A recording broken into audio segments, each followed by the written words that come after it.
Okay, so this is a traditional focaccia recipe.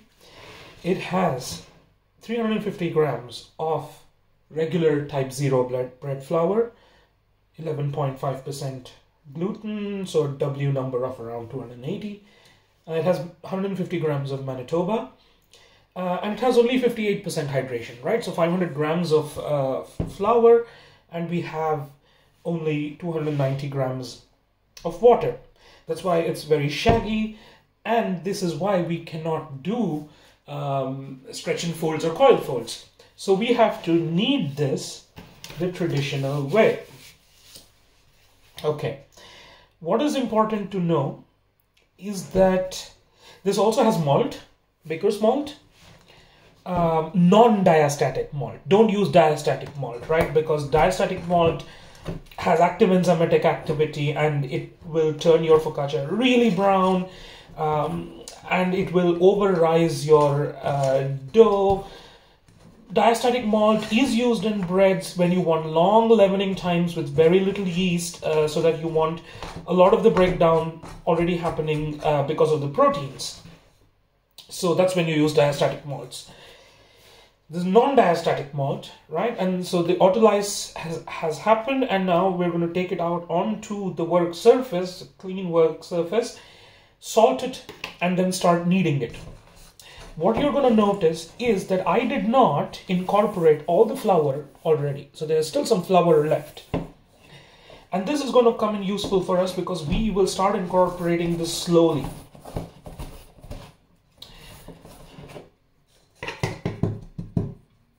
Your bench scraper is really important.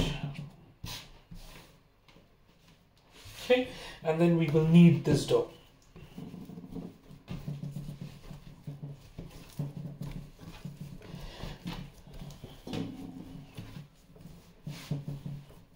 Always push away from you and fold back in. By this, what you're doing is you're elongating the gluten and then bringing it back up. So you're going to build strength in the dough. Now,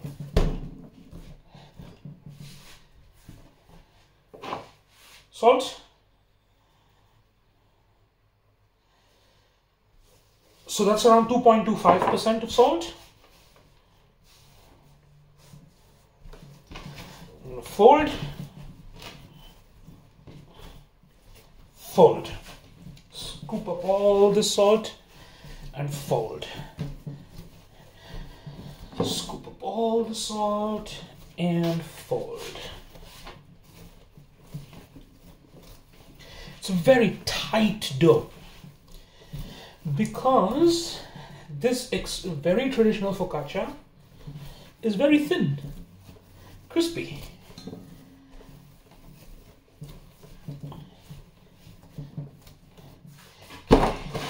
Go in, get the rest of all the flour out.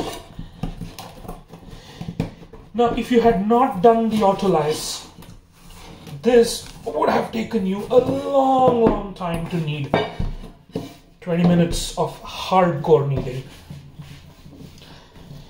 But because we used autolysis,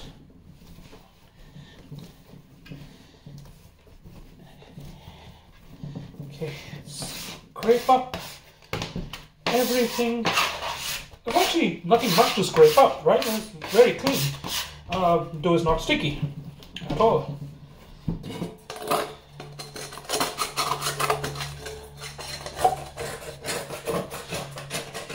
And get as much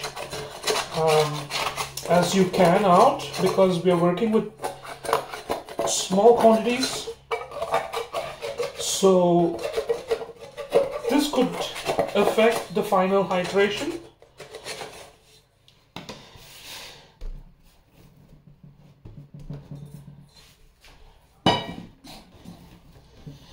Okay, and now brace your...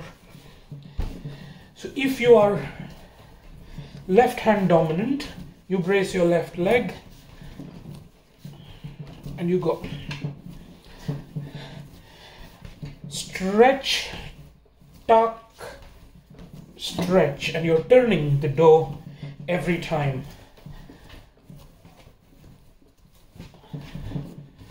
Okay. Now, of course, as you can see, the gluten is still not developed, right? Properly, fully developed. I mean, I can stretch it, but it's not smooth. We will get to that stage. That's not a problem at all. Right now, what we need to do the traditional way of incorporating the oil, which is you stretch your dough out onto your work surface very roughly, like however you can. Just stretch it. Okay, that's fine-ish. You can see all these. You see it's not smooth. Oh, that's fine. Now we are going to add our oil all over. Okay, so this is the way. So what does this remind you of? This reminds you of making either puff pastry dough or phyllo dough, where you incorporate your solid cold butter broken into pieces on your dough, and you fold it in and press it, and that's how you get those layers.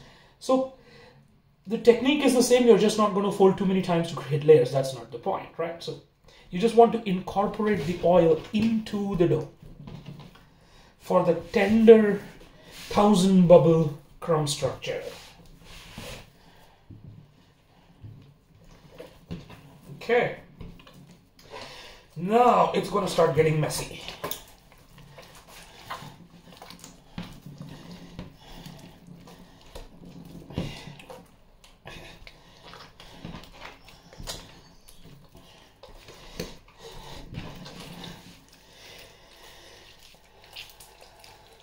So you start breaking up the dough, tearing it apart, right? मतलब zoom करो इस पे, इस dough पे ना zoom ढाओ.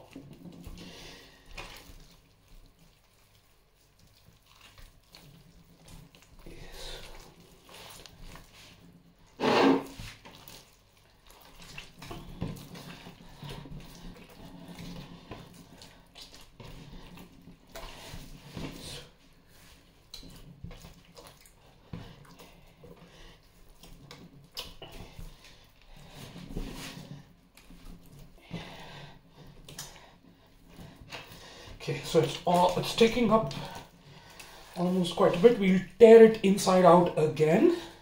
ठीक है, इसको अंदर डाल देंगे ऊपर वाले को. Yeah, now we start sucking up the rest of the oil.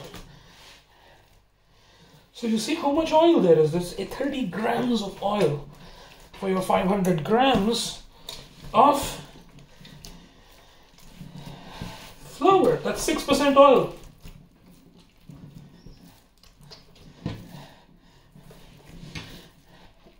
Here we go. Every time what you do, you fold. इसको हमेशा fold करके incorporate करना oil को ऐसे.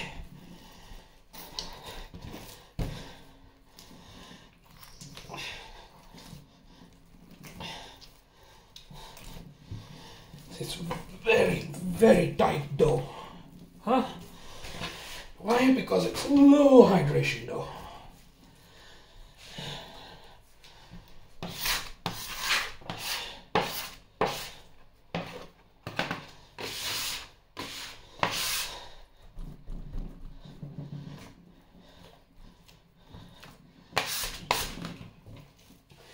You see how the gluten structure is developing.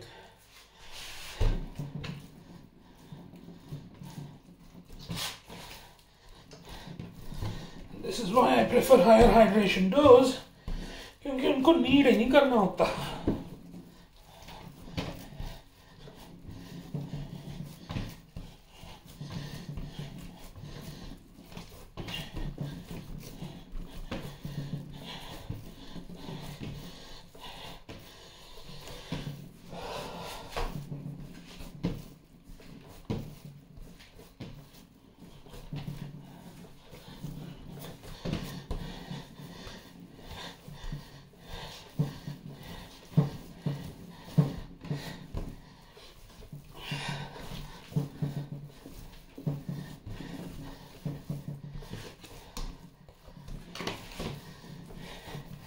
because there's some bit on here.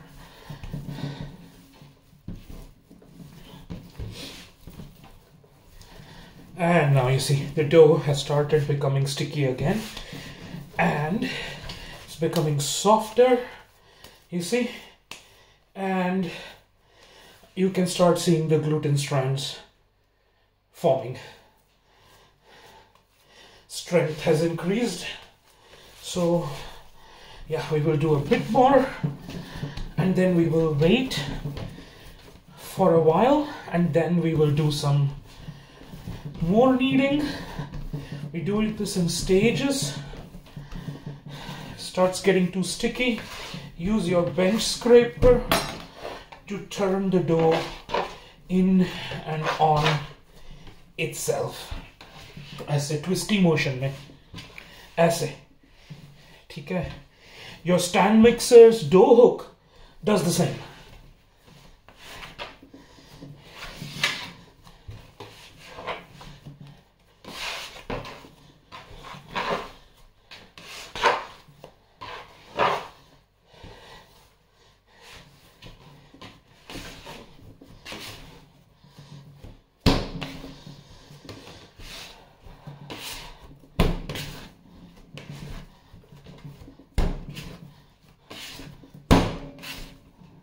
By the way, there is another technique called the slap and stretch technique, which is when you take this up and you push it down when you lay it out, right? So you stretch and you lay it out like this.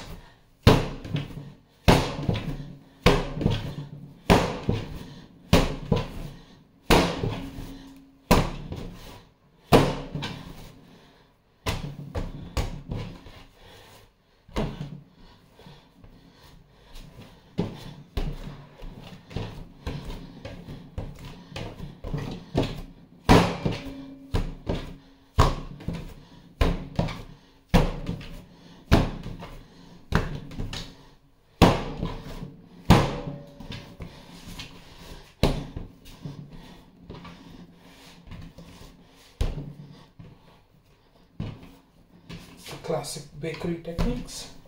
Off.